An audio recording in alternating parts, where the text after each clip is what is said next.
Good morning, YouTube. Today we have an alloy wheel repair in the works, but I'm going to show y'all how to do this the right way, because as we know, wheels on a track get far more abuse than wheels on the highway. However, for track use, this is a perfect way to fix your tire leakage problems. Well, I almost forgot I was recording a video. We're getting to step one, which is drill a hole a little bit past the end of where you can see the crack. So really, I can only see from about there, but that's a hairline fracture that actually goes way down here. So I'm making sure that I'm well past the end of where that hairline fracture is. And I started by drilling a hole, and that's basically more or less just a marker for me to know where to cut from and where to go. So from there to that hole, I gotta cut it open with this.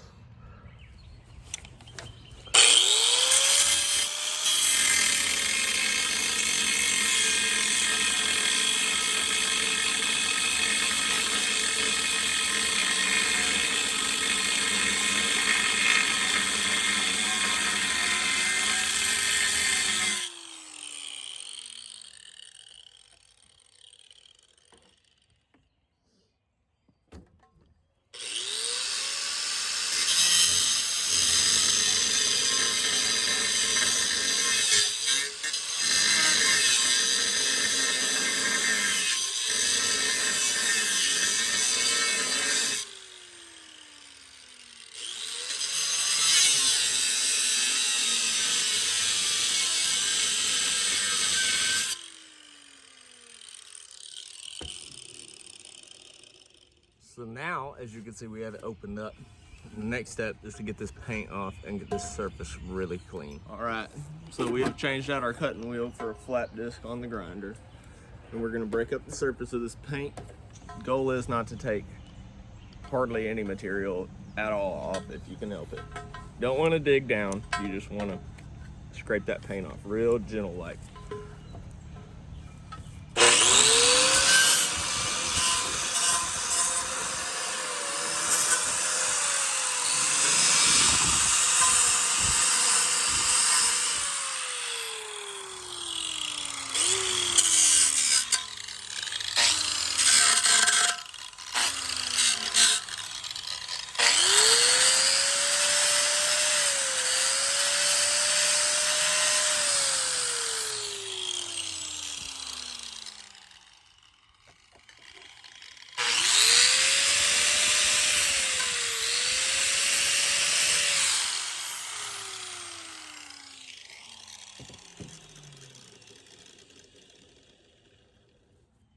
Now that we have the brunt of this paint off, we're gonna take our wire wheel and use it in those tight corners that we can't reach with a grinder. Reason being, if you tried to reach in there with a grinder and get it, you're gonna dig out material before you even really get to where you're trying to go to get that paint off. See, so it left me with about a 1/4 inch of paint to remove, no big deal. Shouldn't take very long. We'll see how it goes.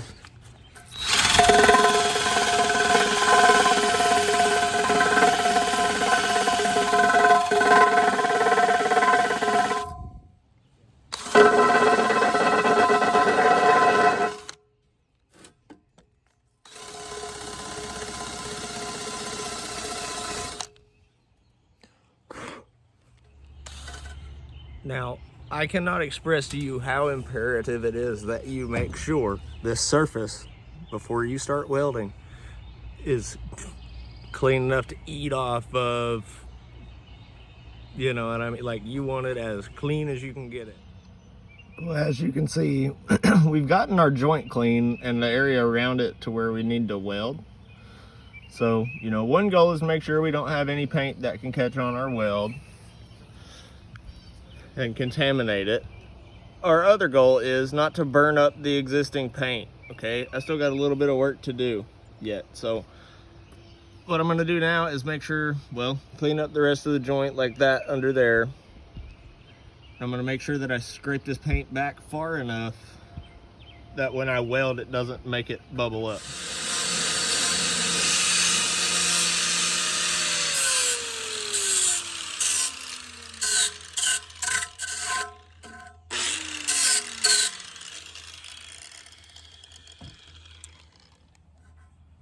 So now you can tell we've got it a bit more exposed to keep that paint from bubbling up.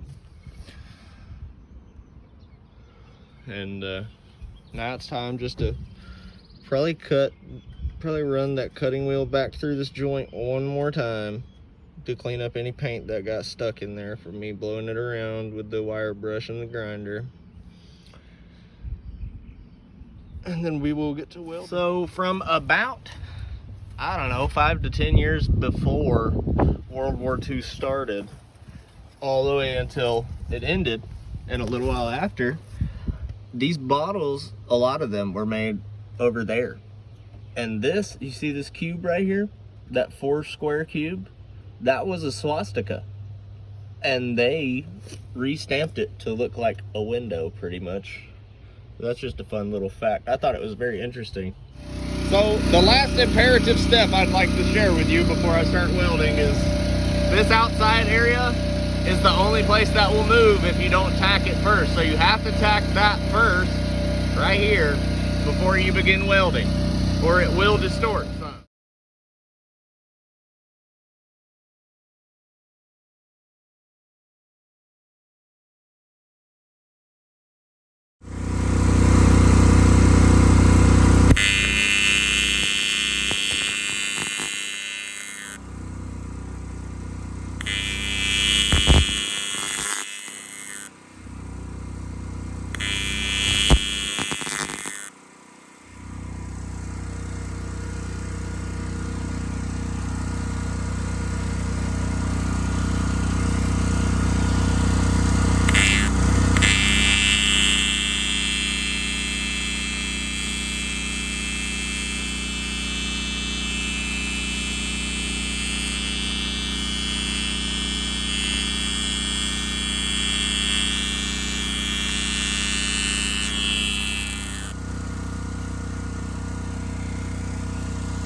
So we got the inside done. We didn't get the penetration we need to just do a single pass. We'll have to do an outer pass, but this is what you're looking for, is everything built up higher than those factory edges so you can bring it back down where it needs to be.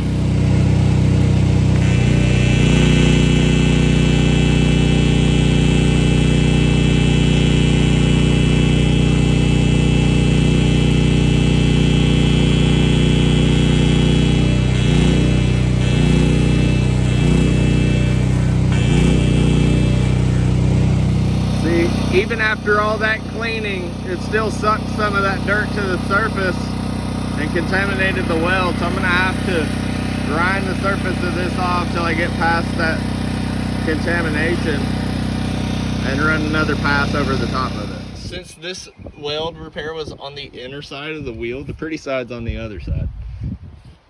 I'm gonna leave that, and I'm gonna request that the owner leaves that on there for integrity, just to add a little bit of reinforcement in case it ever tries to crack out again from like hitting a pothole or whatever.